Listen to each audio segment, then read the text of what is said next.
नमस्ते। गर्भ स्कूल में आपका स्वागत है। आज हम भगवत गीता के अध्याय 3 के 16वें श्लोक पर चर्चा करेंगे, जो कर्म योग के महत्व पर प्रकाश डालता है। यह श्लोक हमें सिखाता है कि हमें अपने कर्तव्यों को निरंतर और सही तरीके से निभाना चाहिए, क्योंकि यही हमारे जीवन का आधार है। श्लोक है, एवं प्रवर्तितं चक्रम नानुवर्तयतिह यः अघायुरिन्द्रिया रामो मोघम पार्थ स जीवति। इसका अर्थ है, जो व्यक्ति इस संसार में पहले से स्थापित कर्म और धर्म के चक्र का पालन नहीं करता, वह पाप में और इंद्रियों के सुखों में आसक्त होकर व्यर्थ जीवन जीता है। इस श्लोक में भगवान श्री कृष्ण अर्जुन को समझा रहे हैं कि इस संसार में कर्म का चक्र निरंतर चलता रहता है।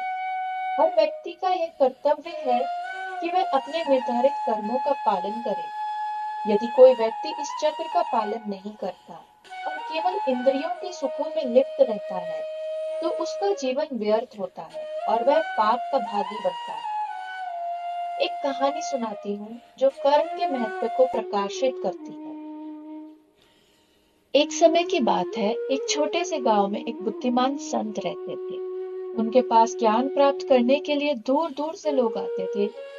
एक दिन एक युवक संत के पास आया और उनसे पूछा, गुरुजी, मैंने सुना है कि कर्म करना बहुत महत्वपूर्ण है।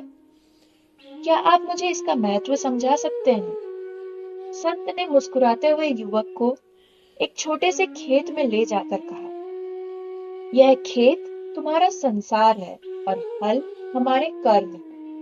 अब तुम इस हल को उठाओ और खेत जोतना शुरू करो। युवक ने संत के कहे अनुसार किया और कुछ ही देर में थक कर बैठ गया। उसने संत से कहा, गुरुजी, यह काम तो बहुत कठिन है। क्या यह सब करने से मुझे वास्तव में कुछ मिलेगा? संत ने जवाब दिया, बेटा, यह कठिनाई ही तुम्हारा कर्म का परीक्षण है। यदि तुम मेहनत नहीं करोगे, तो खेत में फसल कैसे उगेगी? और यदि फसल नहीं उगेगी, तो तुम्हें भोजन कैसे मिलेगा? युवक को संत की बात समझ में आ गई। उसने अपनी मेहनत जारी रखी और अंततः खेत में अच्छी फसल उगी। उसने जाना कि निरंतर कर्म करने से ही उसे सफलता मिली है।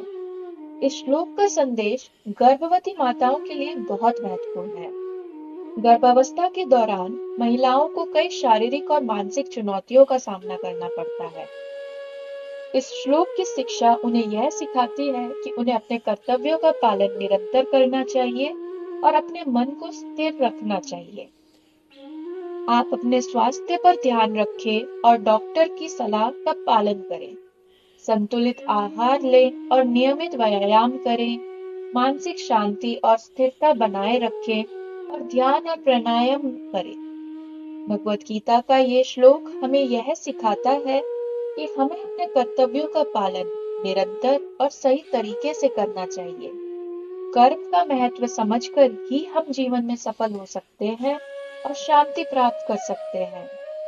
यह श्लोक हमें यह प्रेरणा देता है कि हमें अपने कर्तव्यों का पालन करते हुए जीवन में आगे बढ़ना चाहिए। कल हम एक और महत्वपूर्ण श्लोक पर चर्चा करेंगे। जुड़े रहें और गर्भ स्कूल के साथ इस सुंदर यात्रा का आनंद लें। अगर आपको यह वीडियो पसंद आई तो कृपया लाइक करें, कमेंट करें और हमारे चैनल को सब्सक्राइब करें। अपनी सोच और अनुभव हमारे साथ साझा करें। आपके सवालों और सुझावों का हम स्वागत करते हैं। धन्यवाद।